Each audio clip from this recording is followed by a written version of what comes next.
You found your dream home and you're ready to make an offer. Let's talk about that.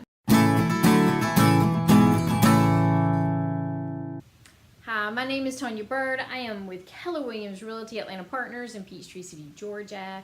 And today we're going to be talking about what to expect when you're getting ready to make an offer.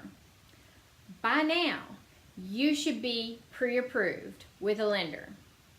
If you're not pre-approved with a lender and you need a reminder as to why that's important, go catch my video on what the difference between pre-approval and pre-qualification is and why is it important when you're getting ready to make an offer.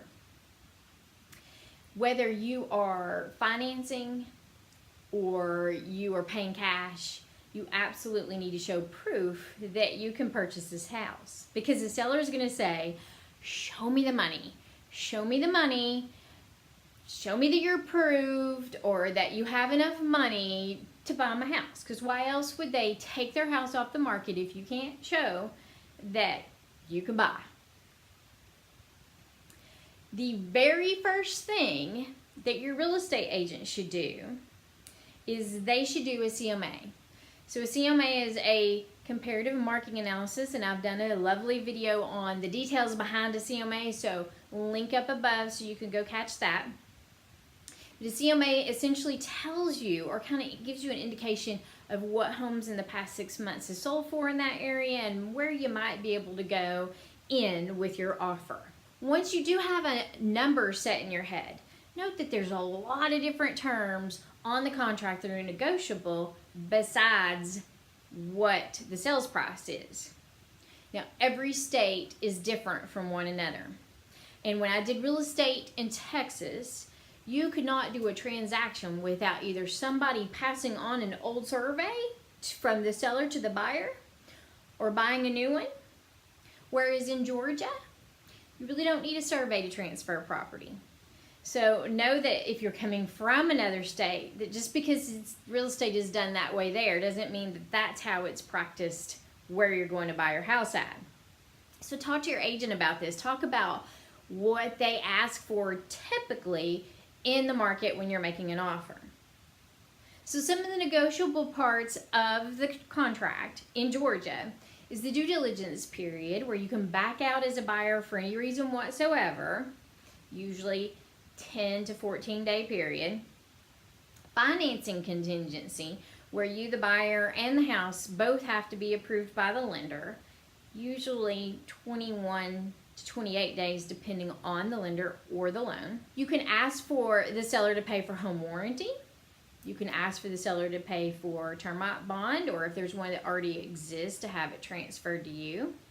Or you can ask them to have the house checked for termites before you purchase. If the house is on a septic tank, then you can also ask for the report showing that it got pumped, or you can ask to have it inspected to see if it needs pumped. If you are purchasing in Georgia and you do want to buy a survey, it's typically the buyer who would pay for that. You could write up in our special stipulations that if the survey doesn't come out according to a certain acreage that they're trying to sell, then the price could be renegotiated.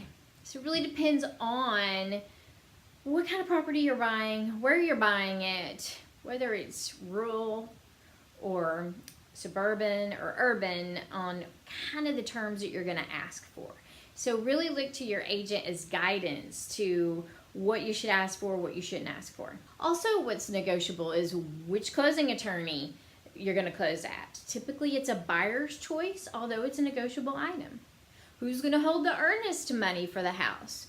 Again, that is negotiable. Typically it's the buyer's broker. You can also negotiate personal property items to stay with the property.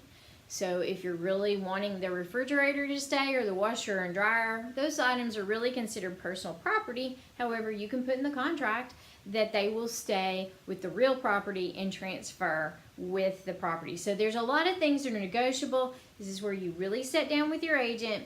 You talk about what's a good price offer. You talk about whether or not you need help with seller contributions. And you talk about these other terms that, really can help make the deal go smoother, that is where you need a really good agent in your court who knows these finer points and can negotiate these things on your behalf and know that they're looking out for you. So once you have all the details worked out on how you want to make your offer with your real estate agent, then it's a matter of submitting it and waiting for them to respond to your offer. Once they respond to your offer, that's when the negotiations begin. So if you like this kind of content, please subscribe. Click that bell notification so that you know when I drop new videos. Be sure to comment and leave me a thumbs up. That would really help me out on YouTube. As always, if you need help in the greater Atlanta area, I'd be glad to help you out. And if you need to find a great realtor in your neck of the woods, reach out to me. I'll be glad to make that connection for you. See y'all next time. Bye. Let's talk about that. It's 7 o'clock. It's time to rock.